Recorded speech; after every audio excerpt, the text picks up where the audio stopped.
Hello दोस्तों, MS mathematics में आप सभी का स्वागत है। मैं सोनू गुप्ता। आपके सामने एक बहुत ही बढ़िया प्रश्न है। प्रश्न क्या कहता है, इसको सबसे पहले हम लोग समझ लेते हैं, उसके बाद क्वेश्चन को खूब आराम से बनाएंगे।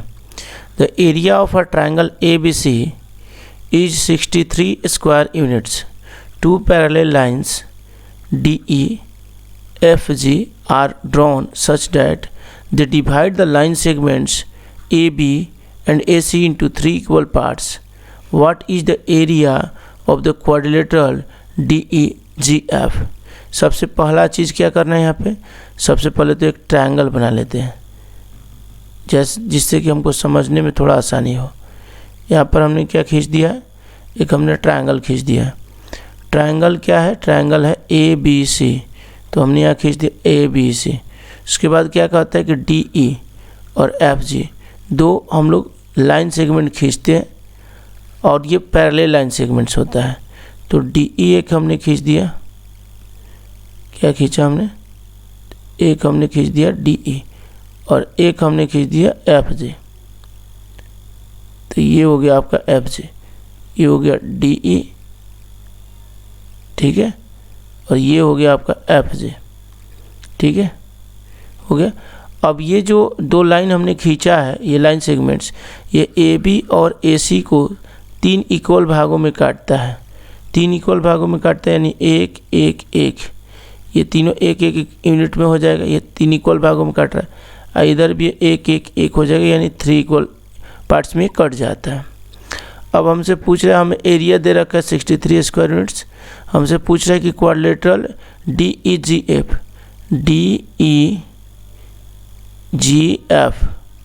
यही आपका क्वाड्रिलेटरल है। तो DEGF क्वाड्रिलेटरल का एरिया क्या होगा, ये हमसे पूछ रहा है, ठीक है। हमें इसका एरिया निकालना है। कैसे निकलेगा दोस्तों, तो यहाँ पर सबसे पहले हम लोग क्या करेंगे, इसमें बेसिक प्रोपोर्शनलिटी थ्योरम लगाना होता है, BPT थेल्स थ्योरम जिसको बोलते हैं, ठीक है। क्लास 10th में ये पढ़ना है, थेल्स थ्योरम ट्रायंगल में पहला थ्योरम है ये। तो यहाँ पर अगर हम लोग देखें कि एक थ्योरम के तहत ट्रायंगल में ही एक थ्योरम है आपका। थ्योरम क्या कहता है कि एरिया ऑफ ट्रायंगल ADE, जिसे मान लेते हैं यहाँ पर लिख दे कि ADE upon area of triangle ABC, कुछ इस तरीके से होता है।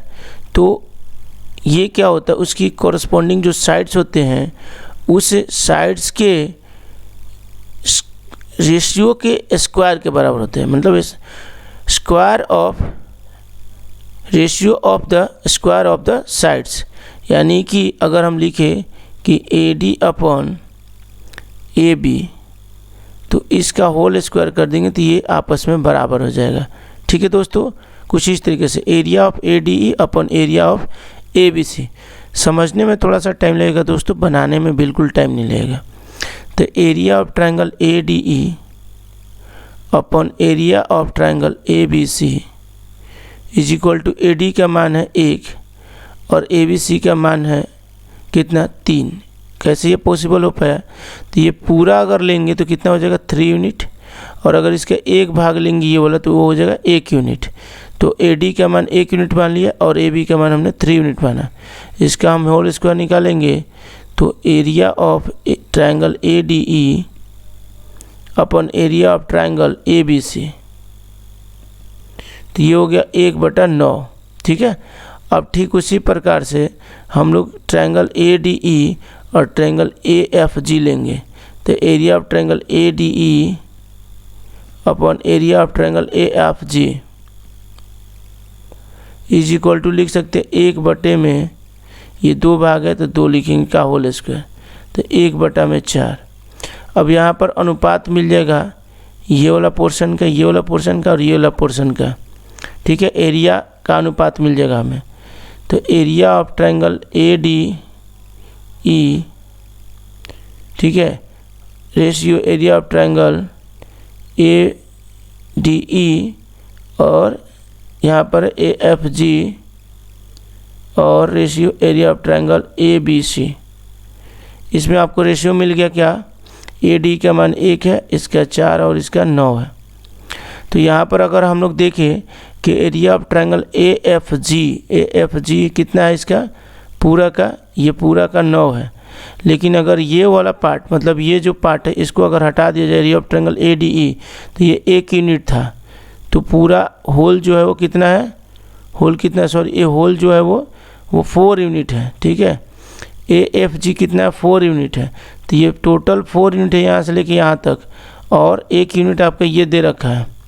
ठीक है, ये आपका क्या है, 1 यूनिट जो है वो ए डी ई का हो गया।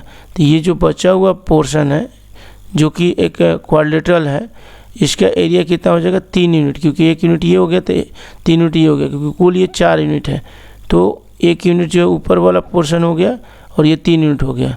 उसके बाद ये नीचे की अगर हम बात करें तो कुल जो है 9 यूनिट है, जिसमें से 4 यूनिट घटा देंगे तो ये नीचे वाला कितना बचेगा, 5 यूनिट बच जाएगा।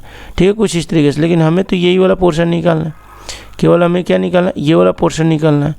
तो ये वाला पोर्शन निकालना है, तो हम लोगों का पूरा जो होल है उसका कितना एरिया दे रखा है, तो होल का एरिया दे रखा है हमको, होल का एरिया हमको कितना दे रखा है 63 स्क्वायर यूनिट। ठीक है, और हमें रेशियो में कितना मिल चुका है होल का, तो 9 यूनिट मिल चुका है।